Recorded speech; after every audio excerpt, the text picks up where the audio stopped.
வணக்கம் டீச்சர்ஸ். ஸ்ரீ பாலச்சந்திரன் நான் கந்தசாமி.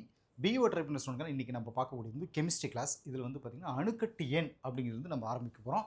அணுக்கட்டு எண், வேதியியல் அணுக்கட்டு எண் அப்படின்னு சொல்லிட்டு நம்ம இதுலேருந்து ஆரம்பிக்கிறோம். இதில் என்ன தெரிஞ்சுக்க போகிறோம் அப்படின்னா, வேதியியல் அணுக்கட்டு எண் அப்படிங்கிறது ஒரு தனிமத்தில், சேர்மத்தில் அல்லது பொருளில் அடங்கியிருக்கக்கூடிய ஒட்டுமொத்த அணுக்களுடைய எண்ணிக்கை குறிக்குது. எடுத்துக்காட்டு சொல்லணும் அப்படின்னா, ஆக்சிஜன் ஈரணு, அதாவது 2 அணுக்கள் கொண்ட மூலக்கூறு அப்படின்னு சொல்லுது.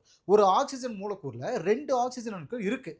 அதனால் ஆக்சிஜனுடைய அணுக்கட்டு எண் 2 அப்படின்னு சொல்கிறாங்க. அதனால தான் ஆக்சிஜன் அப்படின்றத ஃபர்ஸ்ட் நம்ம எடுத்துக்கிட்டோம்.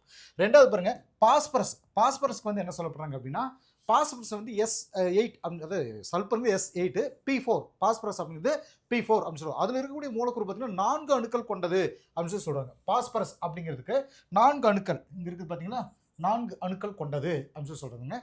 அப்படிங்கிறப்ப அடுத்து சல்பர் S8 அப்படின்னு சொல்லக்கூடிய மூலக்கூறு 8 அணுக்கள் கொண்டது அப்படின்னு சொல்லுவாங்க. அதனால அதனுடைய அணுக்கட்டு எண் 4 மற்றும் 8 அப்படின்னு சொல்லிட்டு, அதாவது அதுக்கு 4 இதுக்கு 8 அப்படின்னு சொல்லப்படுது. ஒன்றுக்கும் மேற்பட்ட வேற வகையான அணுக்கள் இருக்கிற மூலக்கூறோட அணுக்கட்டு என்ன, அதுல எத்தனை அணுக்கள் இருக்கு அப்படிங்கிறத அதை கூட்டுறது மூலமா தெரிஞ்சுக்கலாம். இப்போ எடுத்துக்காட்டு பார்த்தீங்கன்னா, கந்தக அமிலம் H2SO4 இருக்குன்னு வச்சுக்கோங்களேன். கந்தக அமிலம் இருக்கு அப்படின்னா இதை வந்து நம்ம கூட்டுறது மூலமா அந்த அணுக்கட்டின்னு தெரிஞ்சுக்கலாம். இப்போ பார்த்தீங்கன்னா, கந்தக அமிலத்தில் வந்து 2 ஹைட்ரஜன் அணு இருக்கா, H2ன்னு சொல்றதுனால 2 ஹைட்ரஜன் அணு இருக்கா. அப்போ ஒரு சல்பர் அணு இருக்கு, S அப்படிங்கிறது ஒரு சல்பர் அணு, 4 அப்படிங்கிறது ஆக்சிஜன் நம்ம சொல்லலாமா. ஸோ 4 ஆக்சிஜன் அணு இருக்கு. அதனால இந்த கந்தக அமிலத்தை வந்து என்ன சொல்றோம்னா, அதனுடைய அணுக்கட்டு எண் 2 கூட்டல் 1 கூட்டல் 2 கூட்டல் 1 கூட்டல் 4 அப்படின்னு சொல்லிட்டு இது சொல்லும்போது என்னுடைய கவுண்டிங் வந்து 4 3 7 அப்படின்னு சொல்லிட்டு இதில் சொல்லலாம். சரிங்களா. ஸோ இது வந்து அணுக்கட்டு எண் என்ன அப்படிங்கிறது. நீர் மூலக்கூறு அப்படிங்கிறது வந்து 2 ஹைட்ரஜன் அணுக்கள் ஒரு ஆக்சிஜன் அணுவால ஆனது அப்படின்னு சொல்லுவாங்க. H2O இதுல ஒரு ஆக்சிஜன் அணு இருக்கு இல்லைங்களா. ஸோ ஒரு ஆக்சிஜன் அணுவால் ஆனது. அதனால நீருடைய அணுக்கட்டு எண் 3, அதாவது H2O அப்படின்னு சொல்லும்போது இது 3, ஏன்னா இதுல 2 இருக்கு, பிளஸ் 1, 2 கூட்டல் 1 3 அப்படின்னு சொல்லிட்டு நம்ம சொல்றோம். சரிங்களா. ஸோ இந்த அணுக்கட்டு எண்ணுக்கு இப்படி கொடுப்பாங்க. சில தனிமங்களுடைய அணுக்கட்டு எண் அப்படின்னு சொல்லிட்டு நம்ம ஒரு சில லிஸ்ட் இதில் கொடுத்துருக்கு. இதில் பாருங்க, ஹைட்ரஜன் இருக்குன்னா அதனுடைய அணுக்கட்டு எண் பார்த்தீங்கன்னா 2ன்னு சொல்றோம். HE ஹீலியம், இதனுடைய இது வந்து ஹைட்ரஜனுக்கு 2, ஹீலியத்துக்கு 1, லித்தியத்துக்கு Li லித்தியத்துக்கு 1, BE அடுத்து BE இருக்கு பார்த்தீங்களா, இது வந்து பெர்லியம், இதுக்கு வந்து பார்த்தீங்கன்னா 1ன்னு சொல்லுவோம். அதே மாதிரி N நைட்ரஜன் அப்படிங்கிறது 2, O2 2 சொல்லுவோம். ஆக்சிஜனுக்கு இதை நம்ம சொல்லுவோம். சரி, இப்போ அடுத்தது இதுலேயே வந்து அடுத்த டைட்டில்ஸை நம்ம என்ன பார்க்க போகிறோம் அப்படின்னா, மனித உடலில் உள்ள தனிமங்கள் 6 வேதியியல் தனிமங்கள் அப்படின்றத நம்ம வரிசையாக பார்ப்போம். என்னென்ன அப்படின்னா, நம்ம உடம்புடைய நிறைகள், அது பார்த்தீங்கன்னா நிறையில் ஏறத்தாழ 99% நிறையானது 6 வேதியியல் தனிமங்களால் மட்டுமே ஆனது அப்படின்னு சொல்லிட்டு நம்ம சொல்லப்படுது. அந்த 6மே இதில் வரிசையாக கொடுத்துருக்கோம். என்னென்னா oxygen, carbon, hydrogen, nitrogen, calcium, phosphorus இதெல்லாம் இருக்குது. அதுக்கு என்ன கீழே இருக்குது மற்ற 5 தனிமங்கள், அது potassium, sulphur, sodium, chlorine, magnesium, இதெல்லாம் பார்த்தீங்கன்னா ரொம்ப கம்மியான அளவில் இருக்குது அப்படின்னு சொல்லிட்டு சொல்லப்படுது. அடுத்து பாருங்க, காற்றில் எவ்வளவு இருக்குது அப்படின்னு சொன்னால், காற்றுல பார்த்தீங்க அப்படின்னா காற்றானது வாயுக்களுடைய கலவை அப்படின்னு சொல்கிறோம். காற்றுல 99% நைட்ரஜன் ப்ளஸ் ஆக்சிஜன் இருக்குது. சரிங்களா. அப்போ நைட்ரஜன் வந்து பார்த்தீங்கன்னா 78% இருக்குது, ஆக்சிஜன் 21%. மொத்தம் இந்த 2 இதை பார்த்தீங்க அப்படின்னா 99% இருக்குது அப்படின்றது ஒரு தெரிஞ்சுக்கிறோம். இந்த மாதிரி தனிமங்கள் மூலக்கூறுகள் இருக்குது. சரி, இதை தவிர ஆர்கான், கார்பன் டை ஆக்சைடு இது எல்லாமே கொஞ்சம் கம்மியான அளவில் இருக்குது அப்படின்னு சொல்லுவாங்க. அது மட்டும் இல்லாமல் நியான், இங்கே இருக்கக்கூடிய கீழே வந்து நியான், மீத்தேன், இந்த மாதிரியான வாயுக்கள் கம்மியான அளவில் இருக்குது, ரொம்ப கம்மியான அளவில் இருக்குது அப்படின்னு சொல்லுவாங்க. ஆக்சிஜன் வந்து ஒரு உயிர் கொடுக்கக்கூடிய தனிமம் அப்படின்னு சொல்லுவோம். இப்போது திண்மத்தை வெப்பப்படுத்துகிறப்போ அதோடைய துகள்கள், அதாவது துகள்கள் ஆற்றலை பெற்று, அங்கே இருக்கக்கூடிய துகள்கள் எல்லாம் தன்னுடைய ஆற்றலை பெற்று தீவிரமாக அதிருது, வைப்ரேஷன் கொடுக்குது. இதனால் துகள்கள் ஒன்னோடு ஒன்று கொஞ்சம் பிரிஞ்சுட்டு போகுது. இதனால் அந்த பொருளுடைய பருமன் அதிகமாகுது. இந்த நிகழ்வுக்கு பேர் விரிவடைதல் அப்படின்னு சொல்லுவோம். இந்த விரிவடைதல் அப்படிங்கிறது நமக்கு போர்ஷனில் கொடுத்துருக்கூடிய ஒரு முக்கியமான டைட்டில் தான் அது, விரிவடைதல் அப்படிங்கிறது. சரி, இப்போ அடுத்தடுத்து ஒவ்வொன்றா நம்ம பார்க்கலாமே. இப்போ வெப்பப்படுத்துகிறப்போ பருப்பொருள் வந்து பார்த்தீங்கன்னா விரிவடைதுன்னு சொல்லுவோம். இதனால் துகள்களிடையே இருக்கக்கூடிய இந்த இடைவெளி அதிகரிக்குது. ஆனால் துகளுடைய பரிமாணத்தில் எந்த விதமான மாற்றமும் இல்லாமல் அதே அளவில் இருக்குன்னு சொல்லப்படுது. இப்போது வெப்ப காற்று நிரப்பின பலூனில் இருக்கக்கூடிய ஒரு காற்றை, அதாவது என்ன சொன்னால், பெரிய பலூன் இருக்குது, அதுக்குள்ளே ஹீட்டை இது பண்ணிட்டு அடிக்கடி ஃபயரெல்லாம் கூட கொடுப்பாங்க பார்த்தீங்களா, அது மேலே பறந்துட்டு போகிறப்போ எதுக்காக அப்படின்னா, அது வெப்ப காற்று ஆல்ரெடி உள்ள நிரப்பின அந்த பலூன் இருக்கக்கூடிய அந்த காற்றை வெப்பப்படுத்துகிறப்ப மறுபடியும் ஃபயரை கொடுத்து மறுபடியும் வெப்பப்படுத்துகிறப்போ அது விரிவடையுது. இதனால் பலூனில் இருக்கக்கூடிய அந்த காற்றோட வந்து அதனுடைய அடர்த்தி குறையுது. ஸோ இந்த அடர்த்தி வேறுபாடு காரணம் என்னன்னா, வெப்ப காற்றுல இருக்கக்கூடிய பலூன் காற்றுல மிதக்குது. ஸோ உள்ளே இருக்கக்கூடிய காற்று வந்து என்ன சொல்றது, வெப்பத்தால் விரிவடைஞ்சதுக்கப்புறம் வெளியே இருக்கக்கூடிய காற்றுல அப்படியே மிதக்க ஆரம்பிச்சுது. ஸோ வெப்பப்படுத்துகிறப்ப பருப்புடைய நிறையில மாற்றம் இது நடக்கிறதுல அப்படின்ற சொல்லிட்டு ஒரு தகவல் இதில் நமக்கு வெப்பக்காற்று பலூன்லேருந்து நம்ம தெரிஞ்சுக்கிறோம். இப்போ பனிக்கட்டி உருகுதல் அப்படிங்கிறத பற்றி நம்ம பார்த்தோம்னா ஒரு பருப்பினுடைய நிலை மாற்றத்துக்கு ஒரு உதாரணம் சொல்லணும்னா திண்மம். இதில் வந்து பனிக்கட்டி உருகுதல் அதுக்கான எக்ஸாம்பிள் சொல்லிடலாம். இது 3 மட்டும் ஸ்பெசிஃபிக்காக நமக்கு ஒரு சில பாயிண்ட்ஸாக கொடுத்துருப்பாங்க. இது என்னன்றது பார்த்துக்கலாம். திண்மம் அப்படிங்கிறது திண்மத்தை வெப்பப்படுத்துகிறப்போ துகள்கள் ஆற்றலை அடைஞ்சு தீவிரமாக அதிருது. உருகுதல் வெப்பநிலையை அடையிறப்போ உருக ஆரம்பிக்குது. திண்மம் திரவமாக மாறுது அப்படின்னு ஒரு விஷயத்தை நம்ம பார்ப்போம். திரவம் அப்படிங்கிறது உருகுதல் வெப்பநிலையை அடையிறப்போ உருக ஆரம்பிக்குது. ஸோ திண்மம் திரவமாக மாறுது. திரவத்தை வெப்பப்படுத்துறப்போ ஆற்றல் அடைஞ்சு தீவிரமாக அதிருது. ஒரு வைப்ரேஷன் கொடுக்குது. அது உள்ளுக்குள்ள சின்ன சின்ன இது வந்து வைப்ரேஷன் கொடுக்குது. கொதிநிலையை அடையிறப்ப கொதித்தல் நடக்குது. திரவம் வாயுவாக மாறிடுது அப்படின்னு சொல்லப்படுது. வாயுக்கு உண்டான ஒரு சில டெஃபினிஷன் பார்த்தீங்கன்னா கொதிநிலையை அடையிறப்ப கொதித்தல் நடக்குது. திரவம் வாயுவாக மாறிடுது அப்படின்னு சொல்லப்படுது. அடுத்து நம்மை சுற்றி நிகழும் மாற்றங்கள் அப்படின்னு சொல்லிட்டு ஒரு சில தகவல்கள் இதில் நம்ம பார்ப்போம். இதில் என்ன நம்ம எடுத்துக்க போகிறோம் அப்படின்னா மெதுவான மற்றும் ஒரு சில மாற்றங்கள் நமக்கு கொடுக்கப்பட்டிருக்கு. அதாவது மொத்தம் இதில் ஒரு 5 இருக்குது பாருங்கள். 5 வரிசை நம்ம பார்க்க போகிறோம் ஒவ்வொன்றா. என்ன அப்படின்னா மெதுவான மற்றும் வேகமான மாற்றங்கள். 2வது பார்த்தீங்கன்னா மீள் மற்றும் மீளா மாற்றங்கள். 3வது இயற்பியல் மற்றும் வேதியியல் மாற்றங்கள். 4வது விரும்பத்தக்க மற்றும் விரும்பத்தகாத மாற்றங்கள்.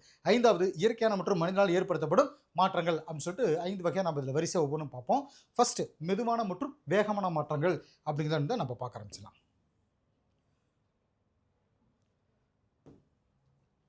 மெதுவான மற்றும் வேகமான மாற்றங்கள் எக்ஸாம்பிள் பார்த்தீங்கன்னா மணிகள், நாட்கள், மாதங்கள், ஆண்டுகள் இதில் சொல்லிட்டு இருக்கோம். என்ன அப்படின்னா சில மாற்றங்கள் நடக்கிறதுக்கு ரொம்ப நேரத்தை எடுத்துக்குது. இப்போ டைம், மணிகள், நாட்கள், மாதங்கள், ஆண்டுகள் இது மெதுவான மாற்றங்கள் அப்படின்னு சொல்லப்படுது. எடுத்துக்காட்டு சொன்னால் நகம் வளர்றது, முடி வளர்றது, பருவநிலை மாற்றம், விதை முளைக்கிறது, விதை போட்டதுக்கப்புறம் அந்த விதை முளைக்கிறது, இதெல்லாம் வந்து மெதுவான மாற்றங்களுக்குண்டான எக்ஸாம்பிளாக சொல்லுவோம். வேகமான மாற்றங்கள் அப்படின்னு சொல்லிட்டு அதுக்கான எக்ஸாம்பிள் நம்ம பார்த்தோம்னா சில மாற்றங்கள் நடக்கிறதுக்கு கம்மியான அளவே நேரத்தை எடுத்துக்கும். இப்போ பார்த்தீங்கன்னா பலூன் வெடிக்கிறது, கண்ணாடி உடைகிறது, பட்டாசு வெடிக்கிறது, இதெல்லாம் வந்து வேகமான மாற்றங்கள் அப்படின்றதுக்கான எக்ஸாம்பிள் பார்ப்போம்.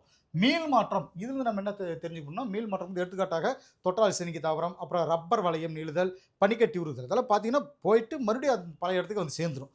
அடுத்து மீளா மாற்றம் அப்படின்னு சொல்லிட்டு பார்த்தீங்கன்னா பழைய நிலைக்கு திரும்பாதது. சில மாற்றங்கள் நடக்கிறப்ப பார்த்தீங்கன்னா மாற்றமடைஞ்ச பொருட்கள் மறுபடியும் தங்களுடைய பழைய நிலைக்கு வந்து திரும்ப முடியாது. அதாவது மறுபடியும் ஆரம்ப நிலை பொருட்களை பெற முடியாது. இந்த விஷயம் நல்லா வச்சுக்கோங்க. ஆரம்ப நிலை பொருட்களை பெற முடியாது. அந்த மாதிரியான மாற்றங்கள் மீளா மாற்றம் அப்படின்னு சொல்லப்படுது. எடுத்துக்காட்டு சொன்னால் பால் தயிராக மாறும். தயிர் வந்து பாலாக கொண்டு வர முடியுமா? முடியாது. ஸோ உணவு செரிக்கிறது, மாவுல இருந்து இட்லி தயாரிக்கிறது, இதெல்லாம் வந்து எக்ஸாம்பிளாக சொல்லுவாங்க. அடுத்து பாருங்க இயற்பியல் மாற்றங்கள். வேதியியல் இயல்பு மாறாமல் அப்படின்னு சொல்லிட்டு அப்படின்னா இயற்பியல் பண்புகள் அதோடு இருக்கணும். இயற்பியல் மாற்றங்கள் அப்படிங்கிறது இயற்பியல் மாற்றம் அப்படிங்கிறது ஒரு தற்காலிகமான மாற்றம் சொல்லப்படுது. ஒரு பொருளுடைய வேதியியல் இயல்பு மாறாமல் அதோட இயற்பியல் பண்புகளில் மட்டுமே மாற்றங்கள் நடக்கிறது இயற்பியல் மாற்றங்கள் அப்படின்னு சொல்லப்படுது. இப்போ பனிக்கட்டி உருகிறது, உப்பு அல்லது சர்க்கரை வந்து கரைசலாக கொண்டு போகிறது, ரப்பர் வளையத்தை இழுக்கிறது, சரிங்களா? ஸோ இதெல்லாம் வந்து அதுக்கான எக்ஸாம்பிள் சொல்லுது. அடுத்ததாக ஒரு டைட்டில் பார்த்தீங்கன்னா நீரின் நிலை மாற்றங்களும் அவற்றின் பெயர்களும் அப்படிங்கிறது பார்த்தீங்கன்னா பனிக்கட்டியை வெப்பப்படுத்தி நீரை மாற்றுறதுக்கு பேர் உருகுதல், சரிங்களா? அதே நீரை வெப்பப்படுத்தி நீராவியை மாற்றுறது ஆவியாதல். இதெல்லாம் நம்ம சின்ன இதில் 6th 7th படித்ததுனால இதை அப்படியே ஜம்ப் ஆகிட்டு போகிறேன். ஆவி சுருங்குதல் அப்படிங்கிறது நீராவியை குளிர்விச்சு நேராக, அதாவது நீராக மாற்றுறது, நேராக இல்லை நீராக, அதாவது நீராவியை குளிர்விச்சு தண்ணியை மாற்றுறதுக்கு பேர் ஆவி சுருங்குதல் அப்படின்னு சொல்லி சொல்கிறோம். உறைதல் அப்படிங்கிறது நீரை குளிர்விச்சு பனிக்கட்டியாக மாற்றுறது உறைதல் அப்படின்னு சொல்லிட்டு சொல்கிறோம், சரிங்களா? இதுக்காக எக்ஸாம்பிள்ஸ் வந்து ஒரு திடப்பொருளை வந்துட்டு பார்த்தீங்கன்னா வெப்பப்படுத்துகிறப்ப திரவமாகாமல் நேரடியாக வாயுநிலைக்கு மாறுறது பதங்கமாதல் அப்படின்னு சொல்கிறோம். இதுக்கு எக்ஸாம்பிளாக வந்து கற்பூரம். ஏன்னா இந்த டைட்டில் வந்து இது நம்ம கண்டிப்பாக சொல்லி தான் ஆகணும். ஏன்னா இது வந்து ஸ்பெஷல். இப்போ பார்த்தீங்கன்னா ஒரு கட்டியான பொருள் திண்மத்தை நம்ம வந்து இது ஹீட் பண்ணும்பொழுது பார்த்தீங்கன்னா திரவமாக மாறும். அதை மறுபடியும் ஹீட் பண்ணும்பொழுது பார்த்தீங்கன்னா என்ன சொல்கிறது வாயுவாக மாறும். இதுதான ப்ரொசீஜர். பட் இது என்னன்னா ஸ்ட்ரெயிட்டாக திண்மத்திலேருந்து ஸ்ட்ரெயிட்டாக நேராக வாயுக்கு போகிறது கற்பூரம் அப்படின்னால இது ஸ்பெஷலாக நம்ம சொல்கிறோம். அடுத்ததாக இதில் பார்த்தீங்கன்னா அணுநிறை அப்படின்ற ஒரு விஷயத்தை நம்ம பார்ப்போம். அணுநிறை இதில் என்ன நம்ம தெரிஞ்சுக்க போகிறோம்னா அணுவானது பார்த்தீங்கன்னா 10⁻⁻10 10⁻⁻10. எதுக்காக இந்த டிஜிட் நல்லா மைண்டில் வச்சுக்கோங்க. 10⁻⁻10 மீட்டர் விட்டமும் தோராயமாக 10⁻⁻27 கிலோகிராம் நிறையும் கொண்ட ரொம்ப சின்ன துகள் அப்படின்னு சொல்லலாம். அப்படிங்கிறனால அதோட நிறைய நேரடியாக கண்டுபிடிக்க முடியாது அப்படின்னு சொல்லி ரொம்ப சின்னதாக இருக்கு இல்லைங்களா? இதுக்காக என்ன பண்ணுவோம்னா ஒரு நியம அணுவை அடிப்படையாக வச்சு, அதாவது ஒப்பு அளவீட்டு முறைன்னு பேர் இருக்குது. ஸோ அந்த ஒரு விஷயத்தை கொண்டு வந்தாங்க. யார் கொண்டு வந்தாங்கன்னா IUPAC. IUPACனா international union of pure and applied கெமிஸ்ட்ரின்னு சொல்லக்கூடியது. இந்த அமைப்பானது பார்த்தீங்கன்னா C12 அப்படின்ற அணுவை நியம அணுவாக வச்சு அதோட அணு நிறைய 12 AMUக்கு, அதாவது 12 மியூ மைக்ரோ அப்படின்னு சொல்லக்கூடியது அந்த மியூக்கு அப்படின்னு எடுத்துக்கிட்டாங்க. அந்த ஒரு நியம இதாக எடுத்துக்கிட்டாங்க. அடியாற்றல் நிலையில் இருக்கக்கூடிய C12 அணுவோட நிறையில் 12 ஒரு பங்கு நிறை அணு நிறை அல்லது ஒருமைப்படுத்தப்பட்ட அணுநிறை அப்படின்னு சொல்லிட்டு வரையறை செஞ்சாங்க. சரிங்களா? ஸோ அதுதான் வந்து ஒப்பு அணுநிறைக்கு பின்னாடி வரக்கூடிய கண்டென்ட் அதெல்லாம்.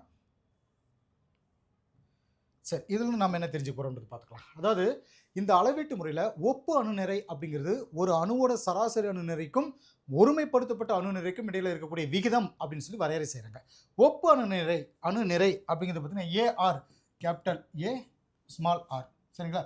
ஒப்பு அணுநிறை இது வி இல்லைங்க ஆர். சரியா?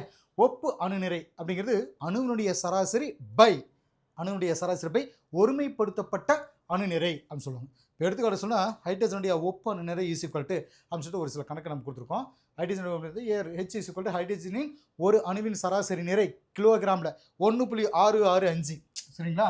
இதை வந்து பை இதனுடைய இதால் நம்ம டிவைட் என்ன சொல்கிறது வகுத்தல் பண்ணிக்கிறோம். அதாவது 1.6605 இன்ட்டு 10⁻27 அப்படிங்கிறது இந்த கிலோகிராமை வந்து என்ன பண்ணுறாங்கன்னா இதோட நம்ம பண்ணுறாங்க என்ன 1.6736 இன்ட்டு 10⁻27 இதை வந்து பை புரியுங்களா? இதால் வகுக்கிறாங்க. வகுக்கும் பொழுது பார்த்திங்கன்னா நமக்கு இந்த ஆன்சர் நமக்கு கிடைக்க ஆரம்பிச்சது. சரிங்களா? பெரும்பாலான தனிமங்கள் ஒன்றுக்கும் மேற்பட்ட ஐசோடோப்புகள் இருக்கிறதால சராசரி அணுநிறையாக பயன்படுத்தப்படுது. சரிங்களா? ஒரு அணுவுடைய சராசரி அணுநிறை அப்படிங்கிறது அந்த அணுவோட இயற்கையில் காணப்படக்கூடிய எல்லா ஐசோடோப்புகளுடைய அணுநிறைகளுடைய சராசரி மதிப்பு அப்படின்னு சொல்லிட்டு சொல்லப்படுது. சரிங்களா? எடுத்துக்காட்டுக்கு குளோரின் அணு இருக்குன்னு வச்சுக்கோங்களேன். இந்த அணு இயற்கையிலேயே இப்போ கொஞ்சம் நம்ம கிளியராக எழுதிக்கலாங்க. குளோரின் அணு வந்து நமக்கு நல்ல ஒரு எக்ஸாம்பிளாக சொல்லப்படுது. குளோரின் அணு பார்த்தீங்கன்னா இது இயற்கையிலேயே C17 இந்த பக்கம் 17ங்க. மேலே வந்து பார்த்தீங்கன்னா 35 ஒன்று 37 ஒன்று நமக்கு கிடைக்கும். C35 இன்னொன்று பார்த்தீங்கன்னா C37 இங்கே 17 போட்டுருக்காங்க. சரிங்களா? அப்படின்னு இந்த ரெண்டு ஐசோடோப்புகளை 77:23 அப்படிங்கிற விகிதத்தில் இருக்குது. சரிங்களா? அப்போ குளோரினுடைய சராசரி ஒப்பு அணுநிறை பார்த்தீங்கன்னா 37 + 77 ப்ளஸ் என்ன பண்ணணும் 37 × 23 அப்படின்னு சொல்லிட்டு அதை 100ஆல் பண்ணும்பொழுது 35.46 மியூ நமக்கு கிடைக்க ஆரம்பிச்சிது. மைக்ரோ இது வந்து நமக்கு கிடைக்க ஆரம்பிச்சிது. சரிங்களா? ஸோ அந்த ஒரு விஷயத்தை அதில் பார்த்தோம். மூலக்கூறு நிறை அப்படிங்கிறது என்னென்னு நம்ம பார்க்கலாம். மூலக்கூறு நிறை பார்த்திங்கன்னா ஒப்பு அணுநிறை மாதிரியே ஒப்பு மூலக்கூறு நிறையானது ஒரு மூலக்கூறு நிறைக்கும் ஒருமைப்படுத்தப்பட்ட அணுநிறைக்கும் இடையில இருக்கக்கூடிய விகிதம் அப்படின்னு சொல்லப்படுது. ஒரு சேர்மத்தோட ஒப்பு மூலக்கூறு நிறைய அதில் அடங்கி இருக்கக்கூடிய அணுக்களுடைய ஒப்பு அணுநிறைகளுடைய கூடுதல் மூலமாக கணக்கிடலாம் அப்படின்னு சொல்கிறாங்க. சரியா? இப்போ எடுத்துக்காட்டுக்கு சொல்ல பார்த்தீங்கன்னா எடுத்துக்காட்டுக்கு பார்த்தீங்கன்னா ஹைட்ரஜன் மூலக்கூறுடைய ஒப்பு மூலக்கூறு நிறை பார்த்தீங்கன்னா H2 அப்படின்னு சொல்லப்படுது. ஹைட்ரஜன் அணுக்கு இந்த இடத்துல இருக்கு பாருங்கள். இது வந்து மூலக்கூறு ஒப்பு நிறை வந்து H2 அப்படின்னு சொல்லுவாங்க. இதில் வந்து என்ன சொல்லப்போனா இதனுடைய அந்த H2 = 2 இன்ட்டு ஹைட்ரஜன் மூலக்கூறு ஒப்பு மூலக்கூறு நிறைன்னு சொல்லிட்டு H2 போடுவாங்க. 2 இன்ட்டு 1.006. சரிங்களா? 008 அப்படின்னு சொல்லுவாங்க. மியூ அப்படின்னு சொல்லிட்டு அதோடைய ஆன்சராக நமக்கு வருது. இது ரொம்ப சிம்பிள் மேத்ஸ் தான், போட்டு குழப்பிக்க வேணாம். என்ன அப்படின்னா மூலக்கூறு ஒப்பு நிலை எண் இருக்குது பார்த்தீங்களா, இந்த எண்களை மனப்பாடம் பண்ணிக்காங்க. 1.660 இந்த மாதிரி அவகாட்ரோ எண்கள் இருக்கு பாருங்க, அதை மனப்பாடம் பண்ணிக்கோங்க. இதெல்லாம் மனப்பாடம் பண்ணிட்டீங்களா இது ஈஸியாக நமக்கு இந்த சின்ன சின்ன மேத்ஸ் எல்லாம் நம்ம ஈஸியாக மேல் செட்டு. நம்ம என்ன பண்ணுவோம், இதை பார்த்தோன்னா பயந்து தூரம் போயிடுவோம். ஐயோ இதில் வந்து என்னென்னமோ இருக்கு போல் அப்படின்னு சொல்லிட்டு. ஆனால் அந்த எண்களை நீங்கள் மனப்பாடம் பண்ணிக்கோங்க. 2 இன்ட்டு இப்போ 1.008 இந்த மாதிரி விஷயத்தெல்லாம். சரி, இப்போ குளுக்கோஸ் சேர்ந்துட்டு ஒப்பு மூலக்கூறு C6H12O6 அப்படின்னு சொல்கிறோம். அதனுடைய ஒப்பு மூலக்கூறு நிறை பார்த்தீங்க அப்படின்னா அப்போ C6 அப்படிங்கிறப்போ குளுக்கோஸ் பார்த்தீங்கன்னா இது வந்து எழுதிக்கலாம் C6H12. புரியுங்களா? C6H12 இது நல்லா மனப்பாடம் பண்ணிக்காங்க. கண்டிப்பாக எக்ஸாம் வைப்பாங்க. O6 அப்படின்னு சொல்லப்படுது. O6. சரிங்களா? இப்போ இதெல்லாம் கவுண்ட் பண்ணிக்க போகிறோம், வேறு ஒன்றும் கிடையாது. இப்போது இப்படி நான் எழுதுகிறேன் 6 இன்ட்டு இப்போ இதுக்கு 6 இன்ட்டு 12. அதே மாதிரி இதுலேயும் பார்த்தீங்கன்னா 12ன்னு சொல்லும்போது அந்த ஹைட்ரஜனுடைய ஒப்பு மூலக்கூறுன்னு சொல்லிட்டு நம்ம சொல்லியிருந்தோம் பார்த்தீங்களா. அப்போ இதுக்கு வந்து 12 இன்ட்டு அதோடைய எண்கள் பார்க்கும்போது 1.008 இல்லைங்களா. ஸோ இதை வந்து பெருக்கிக்கிறேன். அடுத்து இதில் ஆக்சிஜன் வரும்பொழுது 6 இன்ட்டு 16 அப்படின்னு சொல்லிட்டு நம்ம போட்டுக்கிறோம். அப்படிங்கிறப்போ நமக்கு இது எல்லாம் டோட்டலாக கூட்டும் பொழுது பார்த்திங்கன்னா நமக்கு கிடைக்கக்கூடிய ஆன்சர் வந்து 180 சம்திங் நமக்கு வந்துடும். 180.096 இந்த மாதிரி வர ஆரம்பிச்சிடும். நியூ அப்படின்னு சொல்லிட்டு போட்டுக்கோங்க. சரிங்களா? ஸோ இது வந்து என்னன்னா சின்ன கால்குலேஷன் தான். அதனுடைய அந்த ஒப்பு அணுநிறை எண் என்ன அப்படின்னு தெரிஞ்சிட்டா போதும். சரி, இப்போ ஒரு சில தனிமங்களுடைய ஒப்பு அணுநிறைகள் என்ன அப்படின்னு சொல்லிட்டு பார்த்தீங்கன்னா ஹெச்சுக்கு வந்து பார்த்தீங்கன்னா ஃபஸ்ட் எடுத்து ஹைட்ரஜன் அப்படிங்கிறது பார்த்தீங்கன்னா ஒப்பு அணுநிறை தான் இப்போ நம்ம ஏற்கனவே பார்த்தோம் 1.008. சரிங்களா? ஒப்பு அணுநிறை. கார்பனுக்கு வந்து பார்த்தீங்கன்னா 12. நைட்ரஜன் வந்து பார்த்தீங்கன்னா 14. ஆக்சிஜனுக்கு வந்து பார்த்தீங்கன்னா 16. Na சோடியத்துக்கு வந்து பார்த்தீங்கன்னா 23. Mg மக்னீசியத்துக்கு வந்து பார்த்தீங்கன்னா 24.3. சல்பருக்கு வந்து பார்த்தீங்கன்னா சல்பர் கந்தகம்னு சொல்லணும்னா அந்த சல்பருக்கு பார்த்தீங்கன்னா 32.07. சரிங்களா, இதெல்லாம் வரிசை மனப்பாடம் பண்ணி வச்சுட்டோம்னா இது ஈஸியாக இந்த மாதிரி கணக்குகளும் போட்டுக்கலாம். அடுத்தது பாருங்க, மோல் பற்றிய கோட்பாடு அப்படின்னு சொல்லிட்டு ஒரு சில தகவல் நமக்கு கொடுத்துருக்காங்க. மோல் பற்றிய கோட்பாடு ஒரு பொருளுடைய அளவை குறிக்க எஸ்ஐ அலகு முறையில் பயன்படுத்துகிற அடிப்படை அலகு மோல் அப்படின்னு சொல்லப்படுது. சரிங்களா, இப்போ 12 கிராம் கார்பன் 12 ஐசோடோப்பில் இருக்கிற கார்பன் அணுக்களுடைய எண்ணிக்கைக்கு சமமான ஒரு அடிப்படை துகள் இருக்குதுன்னு வச்சுக்கோங்க. அந்த அமைப்பில் இருக்கிற பொருளுடைய அளவு ஒரு மோல் அப்படின்னு சொல்லுவாங்க. சரிங்களா, ஸோ இப்போ வயிற்றில் இறப்பை அமிலம் அப்படிங்கிறது வயிற்றில் சுரக்கக்கூடிய ஹைட்ரோகுளோரிக் அமிலம் அப்படின்னு சொல்கிறோம். சரிங்களா, இறப்பையில் இருக்கக்கூடிய அமிலம் வந்து ஹைட்ரோகுளோரிக் அமிலம் அப்படின்னா இறப்பையில் இருக்கக்கூடிய HCl அதோடைய செறிவு பொதுவாக பார்த்தீங்கன்னா 0.082 அப்படின்னு சொல்லுவாங்க எம். சரிங்களா, ஸோ அப்படிங்கிற அந்த அளவில் இருக்கணும். இந்த அமிலத்துடைய செறிவு 0.1 எம் அப்படிங்கிற அளவை விட அதிகமாகிறப்ப பார்த்தீங்கன்னா அமிலத்தன்மை, அதாவது என்னென்னா நெஞ்செரிச்சல் வர ஆரம்பிச்சது. சரிங்களா, அந்த ஹைட்ரோகுளோரிக் அமிலம் பண்ணுறது தான் அந்த இது. அமிலத்தன்மையை குணப்படுத்துறதுக்கு உதவக்கூடிய அமில நீக்கிகள் பெரும்பாலும் பார்த்தீங்கன்னா மெக்னீசியம் ஹைட்ராக்சைடு, அப்புறம் அலுமினியம் ஹைட்ராக்சைடு அதில் இருக்குது. ஸோ இது வந்து ஒரு தனியாக மெக்னீசியம் ஹைட்ராக்சைடு, அலுமினியம் ஹைட்ராக்சைடு இது வந்து இதனுடைய வேதியியல் வாய்ப்பை நம்ம வச்சுக்கிறோம். இல்லை என்ன அப்படின்னா வேதிவினைகளில் 3 HCl ஹைட்ரோகுளோரிக் ஆசிட் சொல்கிறோம், AlOH அதாவது அலுமினியம் ஹைட்ராக்சைடு அப்படின்னு சொல்கிறோம். ஸோ அலுமினியம் குளோரைடு 3H2O இது வந்து தண்ணீர் நமக்கு கிடைக்க ஆரம்பிச்சிருது. சரிங்களா, 3 இது கிடைச்சிருது. இதை வந்து AlCl3 அப்படிங்கிற அலுமினியம் குளோரைடு இது நமக்கு கிடைக்க ஆரம்பிச்சிருது. இது ரெண்டும் ரியாக்ஷன் ஆகி இந்த ரிசல்ட் நமக்கு கிடைக்க ஆரம்பிச்சிது. சரிங்களா, மோல் அலுமினியம் பார்த்தீங்கன்னா ஹைட்ராக்சைடு 3 மோல் HCl-ஐயும் 1 மோல் மெக்னீசியம் ஹைட்ராக்சைடையும் 2 மோல் HCl-ஐயும் கொடுக்குது அதனால சொல்லிட்டு சொல்லப்படுது. இது வந்து இதுக்குள்ளே இருக்கிற ஒரு கண்டென்ட். சரிங்களா, HCl நடுநிலை ஆக்குது அப்படின்னு என்னுடைய ரிசல்ட்டாக சொல்கிறாங்க. அடுத்து அவகாட்ரோ எண், இந்த எண் மனப்பாடம் பண்ணிக்கோங்க, ரொம்ப ரொம்ப முக்கியம். 6.022 × 10⁻23 இது வந்து அவகாட்ரோ எண். நம்ம சின்ன வயசுல படிச்சு தான் இருப்போம். ஒரு மோல் அளவில் இருக்கிற எந்த ஒரு சேர்மத்திலையும் இருக்கிற உட்பொருட்களுடைய எண்ணிக்கை 6.022 × 10⁻23க்கு சமம் அப்படின்னு சொல்லப்படுது. இதுதான் அவகாட்ரோ எண் அப்படின்னு சொல்லப்படுது. இவர் வந்து பார்த்தீங்கன்னா இத்தாலிய இயற்பியல் அறிஞர் அமிட்டோ அவகாட்ரோ அப்படிங்கிறவருடைய பேரால் இதை சொல்லிட்டு இருக்காங்க. சரிங்களா, ஒரே மாதிரியான வெப்பநிலை மற்றும் அழுத்த நிலை ப்ரெஷர் சம கன அளவில் இருக்கிற எல்லா வாயுக்களும் சம எண்ணிக்கையிலான மூலக்கூறுகளை பெற்றிருக்கும் அப்படின்றது தான் அவகாட்ரோ அவர்கள் சொன்னார். அந்த தகவல் அவர் சொல்லியிருப்பார். அவகாட்ரோ எண்ணிற்கு அலகுகளை எதுவும் கிடையாது. இது வந்து இத்தனை யூனிட் அத்தனை யூனிட் அலகுகளை கிடையாது. ஜஸ்ட் இந்த டிஜிட் மட்டும் அவங்க மைண்டில் வச்சுக்க சொல்கிறாங்க. அடுத்து மோலார் நிறை அப்படின்னு பார்த்தீங்கன்னா ஒரு மோல் அளவு இருக்கிற ஒரு பொருளுடைய நிறையானது அதோட மோலார் நிறை அப்படின்னு வரையறுக்கப்படுது. ஒரு சேர்மத்தோட மோலார் நிறை அப்படிங்கிறது அதில் அடங்கி இருக்கக்கூடிய தன்மைகளுடைய ஒப்பு நிறைகளுடைய கூடுதலை G mole to the power of -1 அப்படின்ற அழகால குறிக்கப்படுதுன்னு சொல்கிறாங்க. எடுத்துக்காட்டுக்கு ஒரு ஹைட்ரஜன் அணுடைய ஒப்பு அணு நிறை வந்து பார்த்தீங்கன்னா 1.008 நம்ம முன்னே படிச்சிருந்தோம். அதே மாதிரி ஒரு ஹைட்ரஜன் அணுடைய மோலார் நிறை = 1.008 மோலார் அப்படிங்கிறது பார்ப்போம். இது பண்ண வரிசையாக கீழே கொடுத்துருப்போம். G மோல் அப்படின்னு சொல்லிட்டு நம்ம கொடுத்துருப்போம். சரிங்களா, ரைட். இப்போ இது என்ன நம்ம தெரிஞ்சுக்கணும், அதே மாதிரி ஒரு ஹைட்ரஜனுடைய அந்த மோலார் நிறையும் நம்ம தெரிஞ்சுப்போம். சரி, இதோட நம்ம இன்றைய கோர்ஸை நம்ம கம்ப்ளீட் பண்ணிக்கலாம். அடுத்தடுத்தது கிளாஸஸ் வந்து உங்களுக்கு கண்டினியூ வர ஆரம்பிச்சிடும். Okay, this is thank you.